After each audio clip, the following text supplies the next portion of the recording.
গভীর ষড়যন্ত্র আমার দেশের মধ্যে এখন খুব ভালোভাবে বিস্তার করছে।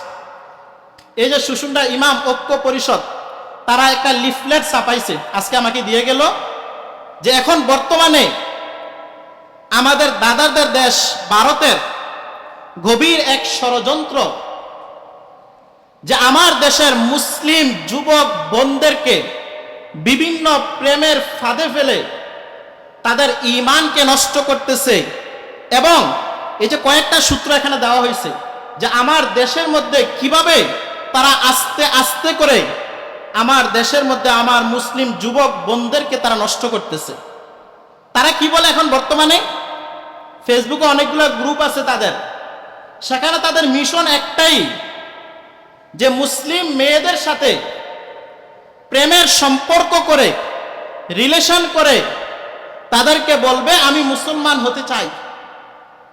মুসলিম মেয়ের সাথে সম্পর্ক করতেছে আর বলে আমি কি হতে চাই, মুসলমান হতে চাই। এটা করে মুসলমান মেয়ের সাথে সম্পর্ক করে, সম্পর্ক করতে করতে একসময় বিয়ে করে, অথবা ভেগে যায়, অথবা গর্ভের মধ্যে সন্তান দিয়ে চলে যায়। যারা সোশ্যাল মিডিয়ায় অ্যাক্টিভ তারা এই বিষয়টা খুব ভালো করে জানেন। এখানে কতগুলো তথ্য দেওয়া হয়েছে, যেমন দৈনিক ইত্তেফাকের 21শে জুলাই 2020 সালে একটা তথ্য তারা প্রকাশ করছে, যে মুসলিম পরিচয়ে বিয়ের 7 বছর পর জানা গেছে যে স্বামী হিন্দু।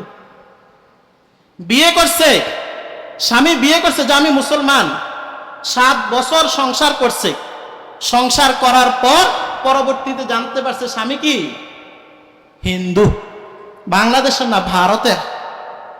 তারপরে 12 জানুয়ারি 2020 কলেজ ছাত্রী মরিয়মকে ধর্ষণের পর হত্যা করছে প্রেমিক কে ছিল, সুব্রত, হিন্দু যুবক। মরিয়মের সাথে প্রেমের সম্পর্ক করে তারপর তাকে ধর্ষণ করছে, ধর্ষণ করে আবার হত্যা করছে। 2020 সালের ঘটনা। 2022 সালের 28শে জানুয়ারি পরিচয় গোপন করে মুসলিম তরুণীকে বিয়ে করছে। দৈনিক যায় যায় দিন পত্রিকার মধ্যে সংবাদ মানে হেডলাইনে আসছে, যে মুসলিম পরিচয়ে মুসলমান যুবতীকে বিয়ে করছে হিন্দু যুবক। তারপর 2022 সালের 8ই ডিসেম্বর বাংলাদেশ এবং আশেপাশের দেশ থেকে 14,000-এরও বেশি মুসলিম যুবতীকে ভারতের যৌনপল্লীতে তাদেরকে নিয়ে যাওয়া হয়েছে। নাউজুবিল্লাহ বললেন না। 5 বছরে, বিগত এই 10 বছর, আজকে কত 24, 2014 থেকে 24 পর্যন্ত বাংলাদেশের, শুধু বাংলাদেশের 10,000 নারীকে ভারতীয় যৌনপল্লীতে তাদেরকে বিক্রি করে দেওয়া হয়েছে। আমাদের বন্ধুর দেশ তো, দাদা বাবুদের দেশ, আমাদের উপকার করতেছে, আমার মুসলিম মা বোনদের ইজ্জতকে হনন করতেছে তারা তাদের দেশে নিয়ে, যৌনপল্লীতে নিয়ে। অথচ আমরা মুসলমান কত সুন্দর ঘুমিয়ে আছি, জানি না, কোনো খবরে রাখি নাই। এই যে ইউনিসেফ বলছে গত 10 থেকে 12 বছরের মধ্যে 30 বছর বয়সী 3 লাখ মানুষ শুধু ভারতেই প্রচার করা হয়েছে। এই 10-12 বছরের মধ্যে বিভিন্ন অঞ্চল থেকে 3 লাখেরও বেশি মুসলিম যুবতীকে সেই দেশে প্রচার করা হয়েছে। অথচ আমরা মুসলমান তো ঘুমিয়ে আছি, আমাদের তো দরকার নেই, আমার মা তো নষ্ট হচ্ছে না, আমার মেয়ের তো সম্ভ্রান্ত নষ্ট হচ্ছে না, আমার দরকার কি? এখন এই হক কথাগুলা বলতে গেলে, সত্য কথা বলতে গেলে কারো চোখের কাটা হয়ে যাওয়া লাগে। ওই যে আবরার ফাহাদ, সত্য কথা বলতে গিয়ে তার জীবনটা পর্যন্ত বিলিয়ে দিতে হয়েছে। এটাই হচ্ছে সোনার বাংলাদেশ, এটাই সোনার বাংলাদেশ। এই যে 5 জানুয়ারি 2024 ডেইলি স্টার সেই পত্রিকার মধ্যে আসছে, ভারত যৌনকর্মী হিসাবে বিক্রি হচ্ছে মুসলিম নারীরা। ভারতের যৌনকর্মী হিসাবে সেখানে হিন্দুদেরকে বেশি পাওয়া যায় না, সেখানে অধিকাংশ যৌনকর্মী যারা তারা হচ্ছে মুসলিম যুবতী। এটাই হচ্ছে বর্তমান সমাজের চিত্র।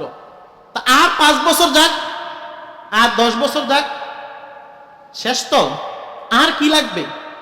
একটা দেশ ধ্বংস হওয়ার জন্য, একটা সমাজ ধ্বংস হওয়ার জন্য, একটা পরিবেশ ধ্বংস হওয়ার জন্য আর কি লাগে?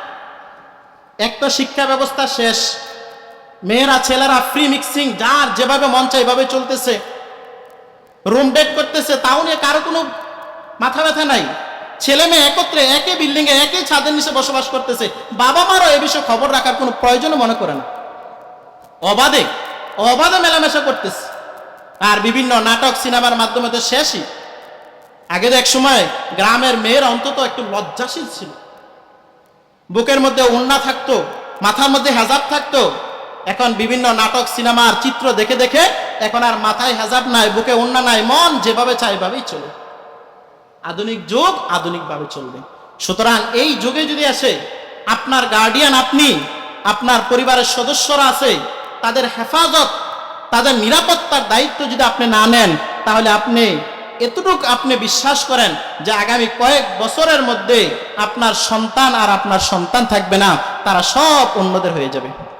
তো যারা স্কুলের আছেন, স্কুল কলেজের আছেন, কষ্ট করে লিফলেটগুলো একটু নিয়ে যান, একটু প্রচার করার দরকার আছে, একটু প্রচার প্রসার করিয়েন, যাতে অন্তত পক্ষে আমার দেশের যুবক বোনেরা, যুবতী বোনেরা, তারা যেন একটু সচেতন হতে পারে যে প্রেমের ফাঁদে পেলে আমার মুসলিম যুবতী বোনগুলাকে যেন তারা নষ্ট না করে।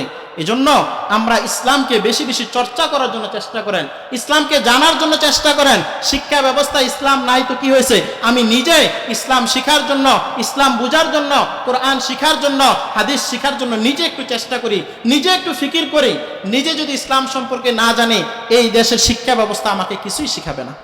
তা আল্লাহ রাব্বুল আলামিন আমাদেরকে যেন পরিপূর্ণ ঈমান নিয়ে আমাদের সন্তানগুলোকে যেন আমরা এই ভারতীয় আগ্রাসন থেকে, এই হিন্দুদের এই চক্রান্ত থেকে, এই যত ষড়যন্ত্র আছে, এই ষড়যন্ত্র থেকে আমাদের ভবিষ্যৎ প্রজন্ম যারা, তাদেরকে যেন আমরা হেফাজত করতে পারি।